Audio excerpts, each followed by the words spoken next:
Welcome back to our discussion for lab exercise number 12. We will be discussing the skull. So here is an image of the skull, and it is important to know that the skull is the superior-most portion of the axial skeleton. As mentioned earlier, the axial skeleton includes the skull, the vertebrae, and the thoracic cage. It is composed of 28 bones divided into three groups, and those three groups are the cranial bones, the facial bones, and the auditory ossicles. So we will be discussing them one by one, and I will also be giving you mnemonics so that you will be able to memorize them all. Let's start with the cranial bones. So here are your cranial bones. We have the frontal bone, which is colored yellow in this image, two parietal bones, left and right, which is colored blue in this image. The temporal bone, again, left and right, colored orange. The occipital bone, colored green. The sphenoid bone, colored pink. And the ethmoid bone, which is a little bit small, but it's found here, no, inside, and that's colored red. So that's a total of 8 cranial bones, no? So in order for you to remember these 8 cranial bones, please do remember or memorize this mnemonic. 8 osseous parts form the skull: ethmoid, occipital, parietal, frontal, temporal, and sphenoid. Okay? 8 osseous parts form the skull. So I want to show you each picture or each bone one by one so that you'll be able to appreciate them on different views. Here is your frontal bone. Okay? So it comprises 1/3, the anterior third of the cranium. No? So basically, the entire forehead is composed of the frontal bone. It is in the frontal bones that we will find the frontal sinus. So when you hear the word sinus, it is actually a potential space. And the purpose of the sinus is to make the skull lightweight. Okay? So that the skull won't be too heavy. Spaces developed inside these bones, allowing it to be lightweight. No? So that's how God wonderfully designed our body. So next is our parietal bone. Again, we have the left and the right segment of the parietal bone. If this is anterior, then this is the left and this is the right. This part here in the middle where the two parietal bones meet is called sagittal suture. Sagittal suture. Okay? Remember, this part right here where the parietal bones meet, what type of bone is this? Frontal bone. This line of meeting of the parietal bones and the frontal bones is called the coronal suture. Coronal suture. And this part right here, where the parietal bones connect with the occipital bone, is called lambdoidal suture. Lambdoidal suture. If you're not sure with the spelling, they are all written down in your lab manuals. Okay? Next image is the temporal bone. The temporal bone forms the sides of our cranium. Okay? The sides of our cranium. And what's important to know about our temporal bones is that it extends inward. So, papasok siya. Papasok pa siya sa loob ng skull, forming the floor of the cranial canal. Okay? You can see naman, you can already imagine in the appearance of it. If this part continues to go inside, then it will really be the floor of the brain, right? Or of the cranial cavity. Next is the occipital bone. The occipital bone is found on the posterior aspect of the cranium. And again, this part where the occipital bone meets the two parietal bones is called lambdoidal suture. Lambdoidal suture. Later, I will add another information about the occipital bone, but let's save that for later. Next, we have the sphenoid bone, which is found a little bit deep inside the skull. So, important to remember about the sphenoid bone is that it has a butterfly-shaped appearance. Butterfly-shaped appearance. And is composed of two main parts, the greater wing and the lesser wing. So, usually they call it the greater wing of sphenoid or sphenoidal lesser wing. Ganyan, okay? So, there is a greater wing and a lesser wing. Next is we have the ethmoid bone. So the ethmoid bone is the middle portion of the cranial floor. Again, no, this is part already of the floor. It is the middle portion of the anterior cranial floor. Ethmoid, middle portion of the anterior cranial floor. Okay? So, how do we memorize it again? 8 parts form. Ano ulit yun? 8 parts form. Kalimutan ko din. O, basta yun. So, let's go to the facial bones. The facial bones is then composed of the maxilla, which is colored yellow in this image. The lacrimal bones, colored light blue in this image. We have the nasal bones, colored pink in this image. The palatine bones, colored red. The inferior nasal concha, colored green, the lime green or the neon green here. The mandible, colored purple. Zygomatic bones, colored green. And the vomer, which is colored blue. Here in the middle. The vomer. Okay? So how will you memorize those 14 facial bones? Doc, how did it become 14? I can only see 1, 2, 3, 4, 5, 6, 7, 8. 8 bones there. How did it become 14? Because most of them are paired. Most of them have a left and a right segment, except for 2. Ano yung 2 na unpaired facial bones? The mandible and the vomer. Okay, yan lang yung dalawa na unpaired. The rest are paired. Okay? How do we memorize that? Viagra cannot make man's penis like zebra. Okay? So we have vomer, concha, nasal, maxilla, mandible, palatine, lacrimal, and zygomatic. Okay? Viagra cannot make man's penis like zebra. Now I want to show you an image of each facial bone again, one by one. Here we have the maxilla. We also call that the upper jawbone. The upper jawbone, which gives support to the face, no?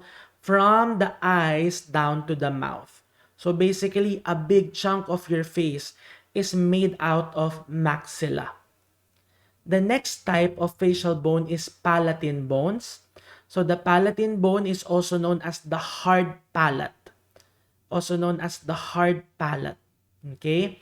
So if you try to touch the roof of your mouth, you will observe that the anterior two-thirds of the roof of the mouth is actually soft.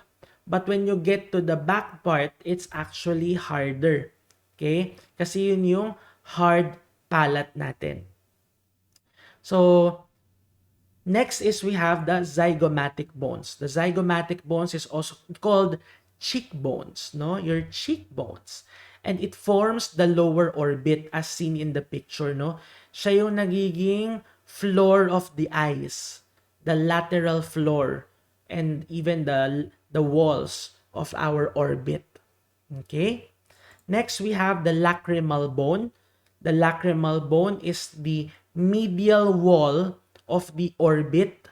Lacrimal is the medial wall of the orbit. This very small bone here.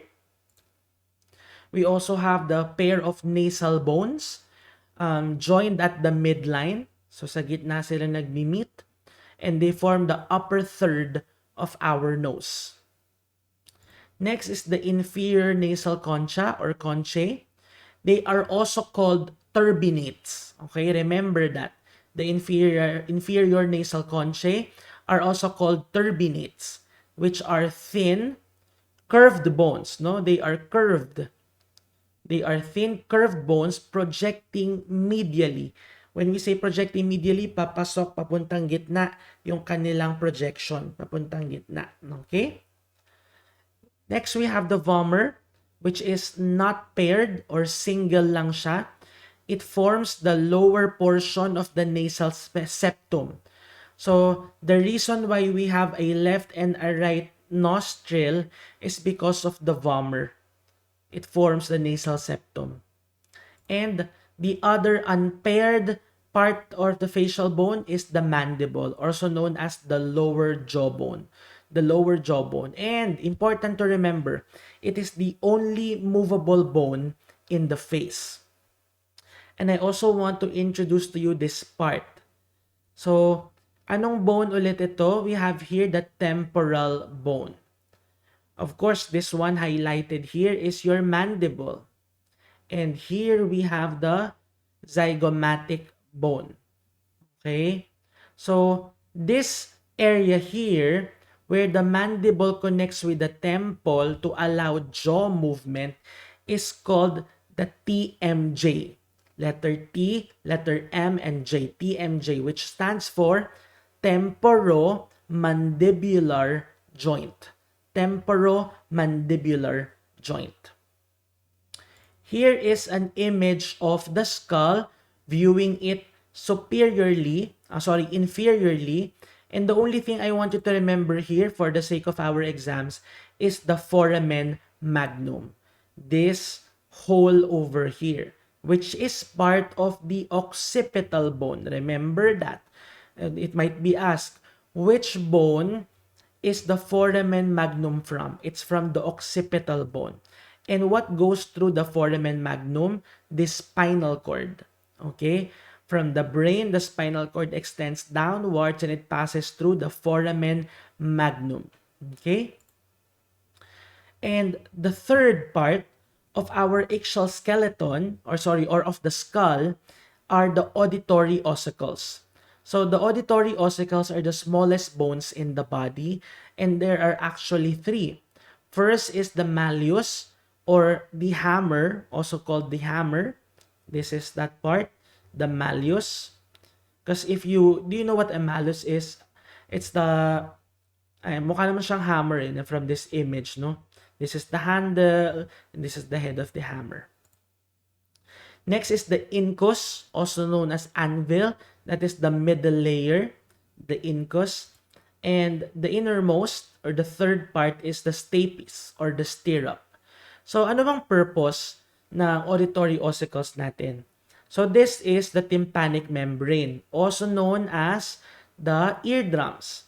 So, ito rin siya, the eardrums. So, once sound goes into our ear, the tympanic membrane vibrates. At pag nag-vibrate yan, that vibration will be passed on to the malleus. It will be received by the incus, and then it will be received by your stapes, which is connected to another part na merong fluid. So, ano nangyayari dun sa fluid? Or anong function nila? They amplify sound. Again, the function of the malleus, incus, and stapes amplify sound, and they change the information from sound to vibration para ma-recognize ng ating brain. Okay? Sige. So, how does adult skull differ from fetal skull? There are many differences actually. First difference is that the fetal skull is composed mainly of partly ossified skull bones. Ibig sabihin, they are not yet completely solid, and there is a large amount of fibrous and cartilaginous tissue. Kaya if you try to touch a newborn's head, you will be able to palpate some depressions or may mga lubog sa ulo. It's because the bones have not yet completely met, or the bones haven't completely fused. Therefore, those areas are very vulnerable. Okay? So, the areas of union are called sutures, and I was able to introduce to you some sutures earlier. And the fontanelles are the spaces here and here and also these spaces here, which these are fibrous spaces between the bones which have not yet completely united or have not yet completely ossified. So there are actually many different fontanelles on the head of a fetus or of a baby. First, there are two sphenoidal fontanelles. So, saan ba yung sphenoidal fontanelle natin in this image? Parang hindi nakikita, no? The sphenoidal fontanelle. We have a posterior fontanelle. This is that one. Or we also have an anterior fontanelle, which is usually the biggest potential space. And we have two mastoid fontanelles. So how will you memorize that? SPAM, S-P-A-M. First and last have two fontanelles, sphenoidal and mastoid. SPAM. So there we have the anterior fontanelle, the lambdoidal suture. We also have the coronal suture. I already mentioned this earlier. The sagittal suture also. So as a summary for the skull, there are a total of 28 bones.